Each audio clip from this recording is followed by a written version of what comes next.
Ikhwan yang dimuliakan oleh Allah Subhanahu wa taala, pada masa jahiliyah Sayyidina Abu Bakar As-Siddiq radhiyallahu taala anhu wa ardhah, beliau dijuluki dengan julukan Al-Atiq.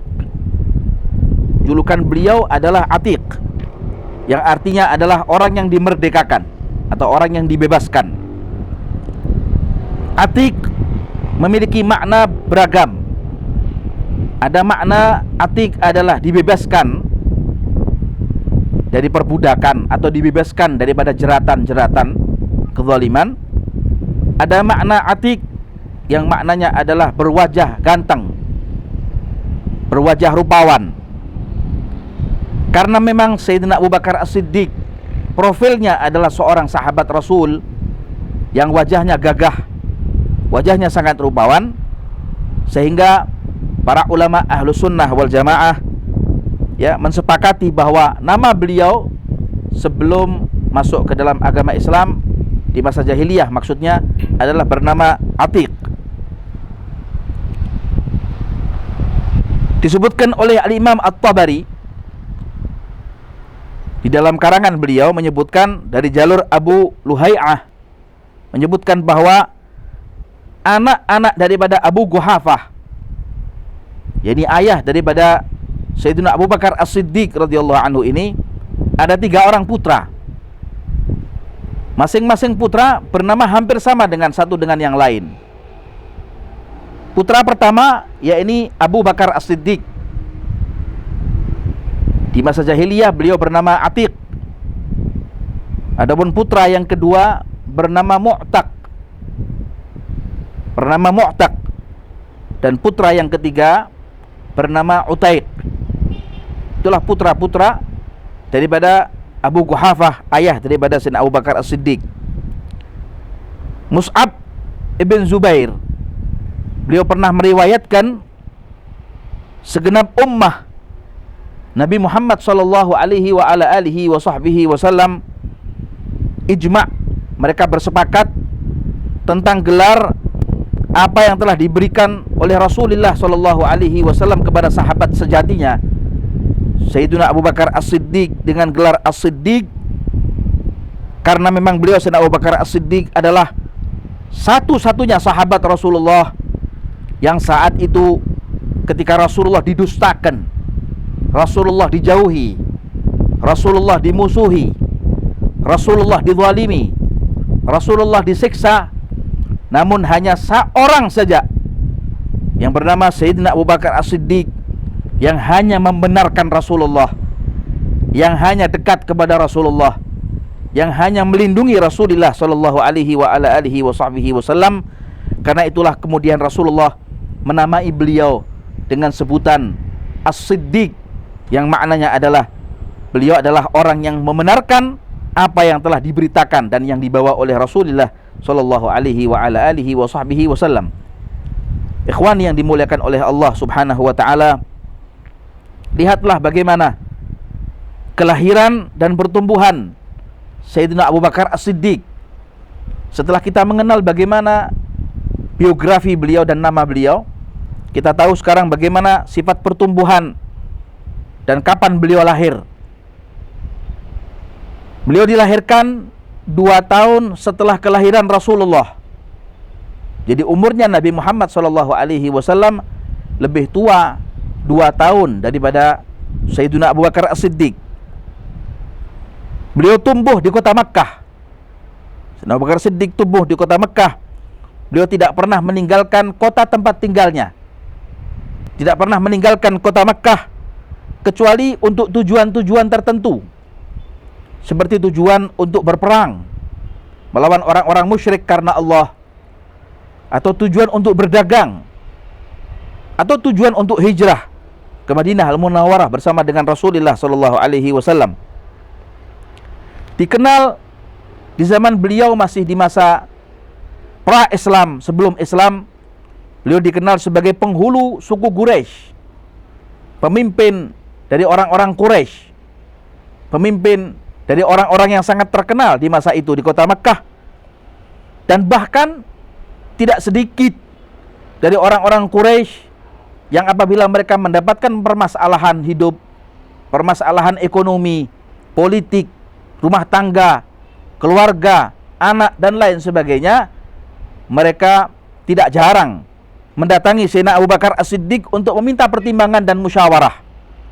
Sehingga juga orang-orang musyrik atau orang-orang Quraisy saat itu menunjuk Sayyidina Abu Bakar As-Siddiq sebagai ahlus syura, atau orang-orang, salah seorang sahabat Nabi yang pantas untuk dimusyawarahi dan diambil pendapat atau pertimbangannya. Ikhwan yang dimuliakan oleh Allah Subhanahu wa taala, mengapa demikian orang-orang Quraisy begitu gemar? Dalam hati mereka, mereka cinta kepada Rasul. Dalam hati mereka, mereka cinta kepada Sayyidina Abu Bakar As-Siddiq. Dikarenakan orang-orang Quraisy tidak bisa menutup hati mereka untuk cinta kepada seseorang, walaupun mereka belum mengenal kebenaran saat itu, belum mengenal Islam, belum mengenal Allah, belum mengenal Rasul, belum mengenal yang namanya hak ataupun Islam ataupun Al-Quran. Namun mereka mengenal yang namanya kebaikan, mereka mengenal yang namanya kesejatian, ya, mereka juga mengenal yang namanya kebajikan seseorang.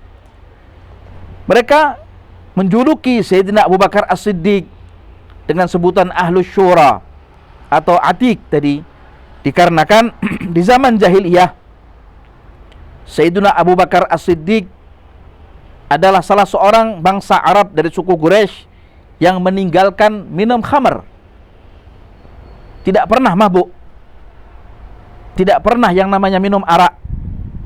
Di masa jahiliyah beliau pernah ditawari oleh seseorang untuk minum minuman khamr. Namun di masa itu pula, atau di saat itu pula, Sayyidina Abu Bakar As-Siddiq berkata kepada orang yang mengundangnya dengan mengatakan, na'udzubillahi min dzalik, aku berlindung kepada Allah Subhanahu wa taala dari minuman-minuman seperti itu. Aku tidak pernah minum khamr semenjak aku dilahirkan oleh ibuku. Semenjak aku mengenal yang namanya siapa ibuku dan ayahku, aku tidak pernah mencium bau khamr sekalipun. Sayyidina Abu Bakar As-Siddiq sangat memelihara muruahnya dan kehormatannya. Sehingga ditanya oleh orang-orang Quraisy saat itu, kenapa engkau tidak mau minum khamr, tidak mau mabuk seperti kawan-kawanmu yang lain di masa jahiliyah?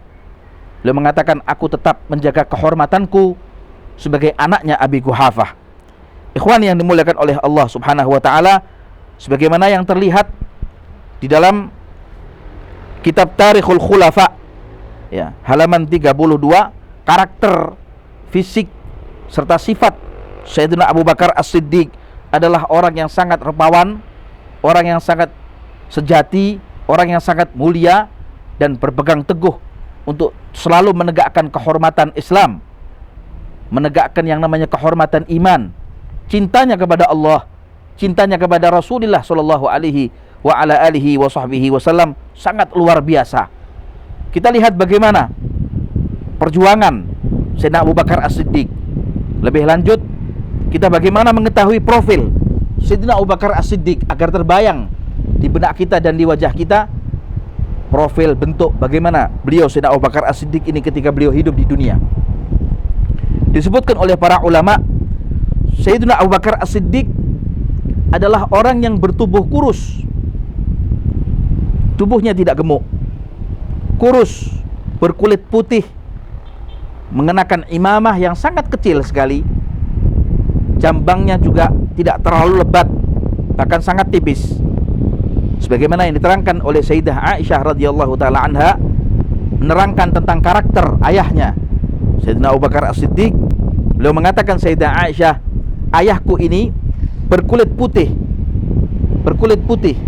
bertubuh kurus, tipis kedua pelipisnya, bahkan tampak kedua rahang daripada pipinya, mengenakan imamah ataupun surban di kepalanya dengan imamah yang sangat kecil sekali.